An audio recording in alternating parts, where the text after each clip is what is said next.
Did you know that it's illegal for Africans to possess gold in Kenya? According to the mining law that was passed in 2016, the government made it illegal for Africans to possess gold in Kenya.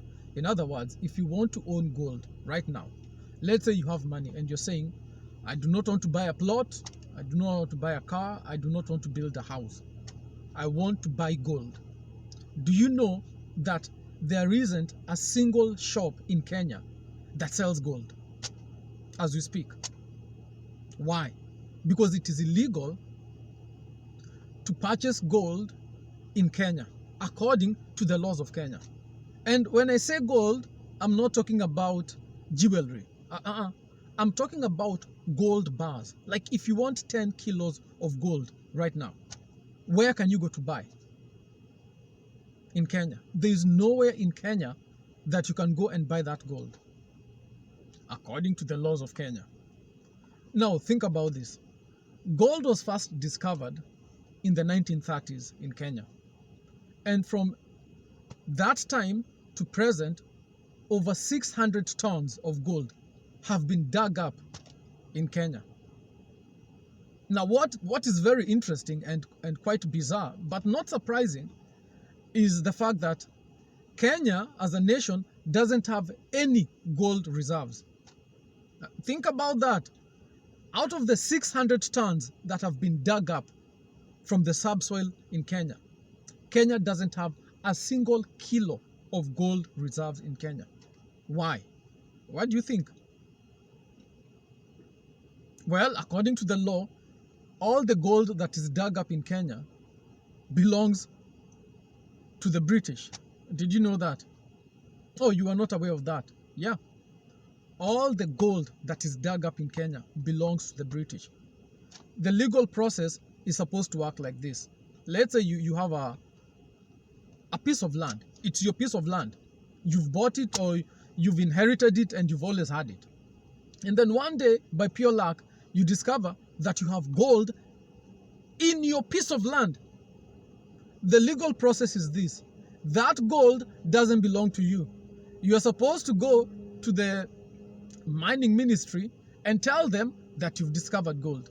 And from that time, they will take possession of that gold because you don't own, according to the law, the mineral rights to your own shamba.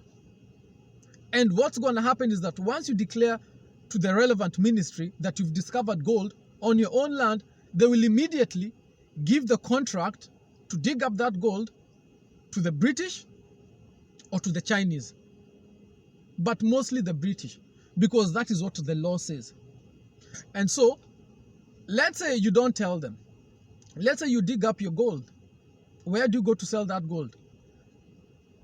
Legally, I'm talking about the legal process. You can sell it to anyone, but legally, we're talking about the law. Legally, you are supposed to sell that gold to one company in Kenya. Just one company. And that company is called Auricol Kenya Limited. It is the only company in Kenya licensed to trade in gold. Guess who owns it? Take a wild guess. You already know it's not owned by Africans. So you're supposed to hand over your gold to the foreigners immediately. So what are they supposed to do with that gold? They are supposed to send that gold to England. Every single ounce of gold that is discovered in Kenya is supposed to go to England. Oh, you may wonder, why is the situation like that? Well, when they were coming up with the mining policy and legislation for the country, the policy was not written by Africans. You know, many of you think that it is your politicians who write the laws. No, they don't write the laws most of the time. The policy itself was written in England. Do you understand? And then it was sent to Kenya and then imposed upon the people. And so this policy puts England first. I know you think that Kenya is independent. I know you have such delusions. And you might be confused because, you know, you have a flag and this and that. But the reality is that Kenya is not independent in the way that that you think. Okay, a lot of the important policies are written by the Mzungu for the benefit of Mzungu, and then the local, your rulers, the people you voted for, they are given these instructions and they immediately obey. Now, which brings about an interesting discussion. What is it about Africans, makes them susceptible to become slaves? What is it about Africans that makes them susceptible to become slaves? Why would someone get on a plane, come to your country, and give you instructions on what to do with your own resources? That's the issue. So the policy and the law was written in England, and then it was imposed in Kenya. And most of you didn't know this. And so in 2016, they passed that law, which was being updated from the earlier law that was written in 1952. I mean, think how ironical this is, that someone is digging up gold in Kakamega, right? And they cannot sell to you. You have the money, you have the means, they have the gold. But the law says they cannot sell to you. That the guy in Kakamega digging up the gold has to give that gold first to the Mzungu. And then you go to the Mzungu and buy it from him. And this, listen to this, that once you buy the gold from the Mzungu, you've bought your 10 kilos of gold from the Mzungu. Guess what? You are not allowed by the law to possess that gold. You cannot take your gold, put it in your luggage, get on a plane, and come back to Kenya with your gold. It is only the Mzungu that can keep the gold. It is only the Mzungu that can be a custodian for the gold. So the Mzungu will give you a piece of paper saying that he is holding for you your 10 kilos of gold. I'm explaining to you the laws of Kenya right now. That's what the law says right now as we speak. That you as an African are outlawed to possess gold. So Kenya's gold, all the 600 tons that have been dug up from the ground, has to go to England first. And then you as a Kenyan, if you want to buy gold, you have to go to England and buy it from the English. And they will hold it for you because you are an infant, because you are a baby, you are a juvenile, you are retarded. You cannot hold your own gold. Only a Mzungu can hold the gold for you. So explain to me how you can be living in a country which outlaws you to become rich. This is why I'm telling you that our political party, the Chama cha Viwanda, we will immediately repeal all these outrageous laws because we want you to become rich. And the system that has been built by the people you voted for is carefully designed to keep you in poverty. I always tell you that poverty in Kenya is artificial. It is the result of deliberate policies that they pursue to keep you poor. What kind of madman would pass a law in his own country blocking himself from possessing gold? What could be more valuable on this planet than gold? And it is because of this reason why Kenya has no gold reserves, despite the fact that Kenya is a gold producer. And guess what? All the mining licenses in Kenya to dig up gold are given to the Mzungu.